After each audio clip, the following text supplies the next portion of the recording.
നിങ്ങളുടെ favourite shows ഇനി ഒരിക്കലും മിസ്സാവില്ല. ഇപ്പോൾ C5 കാണും നിങ്ങളുടെ ഫേവറേറ്റ് ഷോസ് തികച്ചും സൗജന്യമായി. ഇപ്പൊ നല്ല തിരക്കുണ്ട്.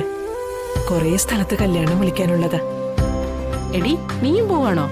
ആ, എന്റെ നാത്തൂന്റെ കല്യാണം ആവുമ്പോ ഞാനും തിരക്കിലാണല്ലോ. ഓ, മാത്രമല്ല ഓഫീസിലെ 2 മണിക്കൊരു മീറ്റിംഗ് ഉണ്ട്. ഞാനാ പ്രോജക്ട് പ്രസന്റ് ചെയ്യുന്നത്. അതിന്റെ പ്രിപ്പറേഷൻസ് ഒന്നും ആയിട്ടില്ല. കുറുപ്പച്ച, അളിയ, അമ്മേ, എടത്തി, മുത്തശ്ശി, ഞങ്ങൾ ഇറങ്ങുവാണേ. ശരി ശരി ശരി അമ്മ. ശരി. അച്ഛാ, പോയിട്ട് വരാം. Bye bye.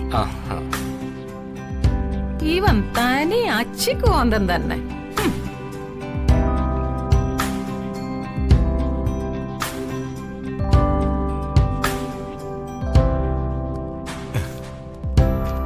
എന്തായാലും എന്റെ അമ്മായിച്ചൻ കല്യാണത്തിന് വരാൻ സമ്മതിച്ചല്ലോ.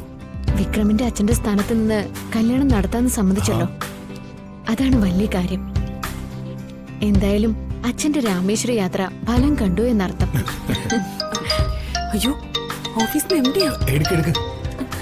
ഹലോ സർ, ആ ഞാൻ ഓഫീസിലെത്താറായി. ഒരു 10 മിനിറ്റ് അതെപ്പോ എത്തും. അമ്മേ, ഒന്ന് വേഗം വാ, ഇല്ലെങ്കിൽ പ്രശ്നമാവും. അയ്യോ, എന്റെ ബാഗ് ഞാൻ മേശപ്പുറത്ത് വെച്ച് മറന്നല്ലോ. അയ്യോ, എങ്കി വേഗം പോയി എടുത്തോണ്ട് വാ. ആ, അമ്മ പൊയ്ക്കോ. ഹരിതയ്ക്ക് ഓഫീസിൽ പോകാനുള്ളതല്ലേ. അതെ. ഞാൻ എന്റെ ബാഗ് എടുത്തിട്ട് ഓട്ടോയിൽ അങ്ങ് വന്നേക്കാം. തൊട്ട് താഴെ നിന്ന് ഓട്ടോ കിട്ടുമല്ലോ. അത് നല്ലത്. അല്ല, ഞങ്ങള് വെയിറ്റ് ചെയ്യാം. നിങ്ങൾ പൊയ്ക്കോ. കാത്തുനിന്ന് ഹരിതയുടെ സമയം കളയണ്ട. അതെ അതെ. എന്റെ കൂടെ ഓഫീസിൽ വർക്ക് ചെയ്തിരുന്ന ഗോപിയേട്ടനെ എനിക്കൊന്ന് കാണണം.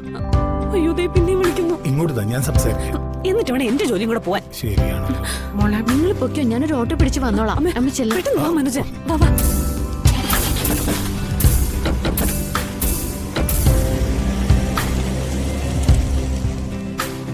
ഈ ചന്ദ്രിക എന്ന് പറയുന്നവര് ദൂരെ എങ്ങാണ്ടൊരു നാട്ടില് പേര് കേട്ട ഒരു കുടുംബത്തിൽ പറഞ്ഞവരാ.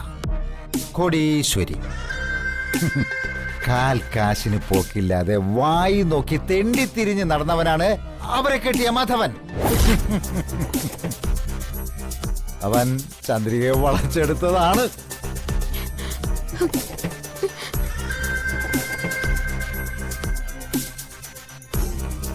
നമ്മുടെ മകളെ ആ എരണം കെട്ട മനോജ് പ്രേമിച്ചിറക്കി കൊണ്ടുപോയതുപോലെ.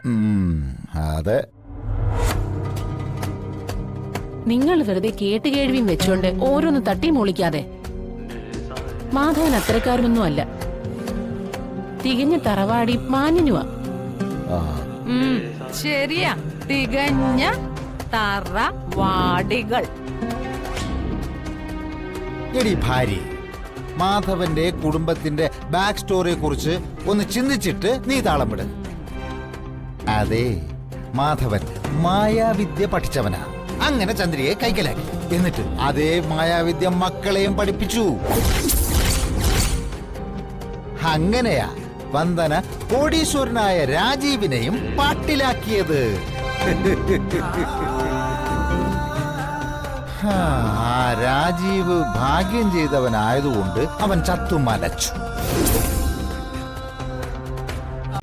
ഡൗൺലോഡ് ചെയ്യൂ C5 ആപ്പ്. കാണൂ എല്ലാ എപ്പിസോഡുകളും സൗജന്യമായി.